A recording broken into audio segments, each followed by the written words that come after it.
Ecclesiastes chapter 3.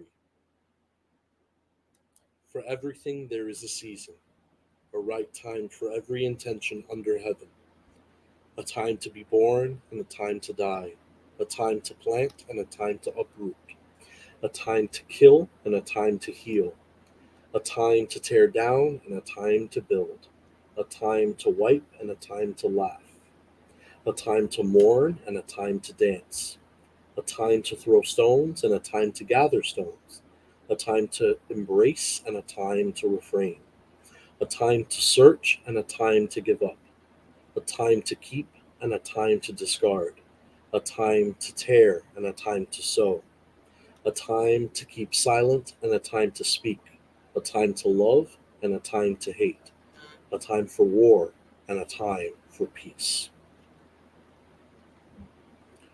What does the worker gain from his efforts? I have seen the task God has given humanity to keep us occupied. He has made everything suited to its time. Also, He has given human beings an awareness of eternity, but in such a way that they can't fully comprehend, from beginning to end, the things God does. I know that there is nothing better for them to do than to be happy and enjoy themselves as long as they live.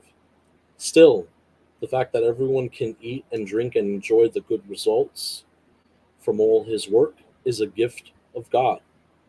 I know that. Whatever God does will last forever.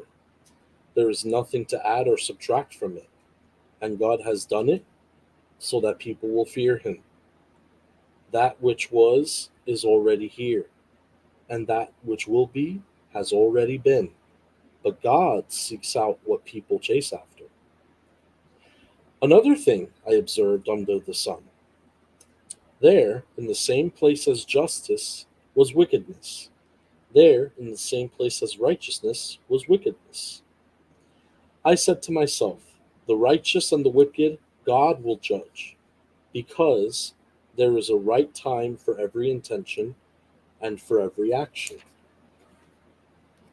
Concerning people, I said to myself, God is testing them, so that they will see that by themselves they are just animals. After all, the same things that happen to people happen to animals, the very same thing. Just as one dies, so does the other. Yes, their breath is the same, so that humans are no better than animals, since nothing matters anyway. They all go to the same place. They all come from dust, and they all return to dust. Who knows if the spirit of a human being goes upward and the spirit of an animal goes downward into the earth? So I concluded that there is nothing better for a person to do than take joy in his activities. That that is his allotted portion. For who can enable him to see what will happen after him?